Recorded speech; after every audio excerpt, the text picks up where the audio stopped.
Hi, my name is Sarah and I'm currently an undergraduate student at Grand Canyon University studying elementary education.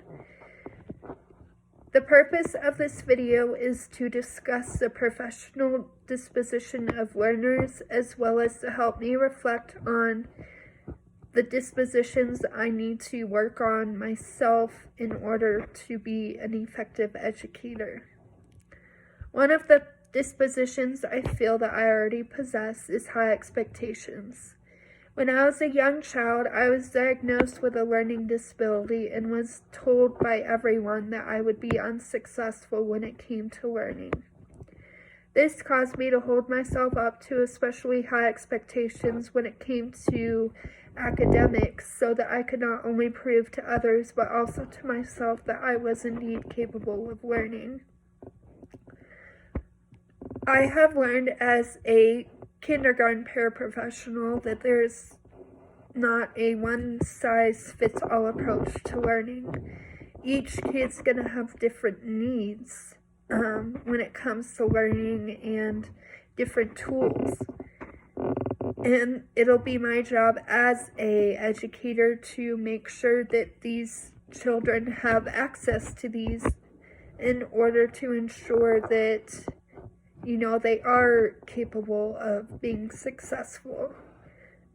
When it comes to high expectations, I will expect my students to always try their very best, and I'll expect them to believe in themselves and their abilities.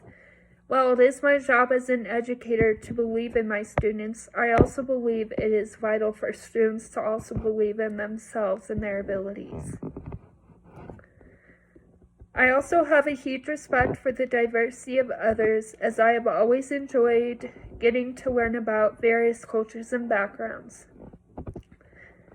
of others, as it brings into light the different upbringings some have experienced. Learning about the backgrounds of my students will allow me to create a nurturing environment where every child feels welcomed and loved. If we think about it, not every child may have had the home life that we, experienced. So it's important for me as an educator to be able to provide the children with an environment where they can feel loved and they can feel safe and they can feel, like they could be successful. One disposition that I need to work on is reflection. I have always been a person who has struggled when it comes to accepting criticism from others.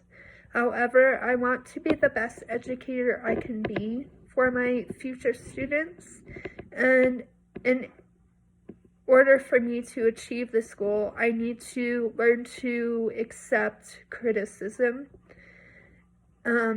as it will allow me to better my skills and techniques as an educator. Another disposition I feel that I need to work on is my self-confidence. As a teacher, I will have the responsibility to ensure that my students are learning in order to ensure that learning is taking place in my classroom. I must have confidence in my abilities as an educator. Because if I don't have confidence in my own abilities when it comes to teaching these children, the learning for them isn't going to be effective. When it comes to qualities of an effective educator, I believe they are ones who care for each child and provides each student with the tools they need to be successful. And they also need to encourage students while also being aware of the individual needs of the students.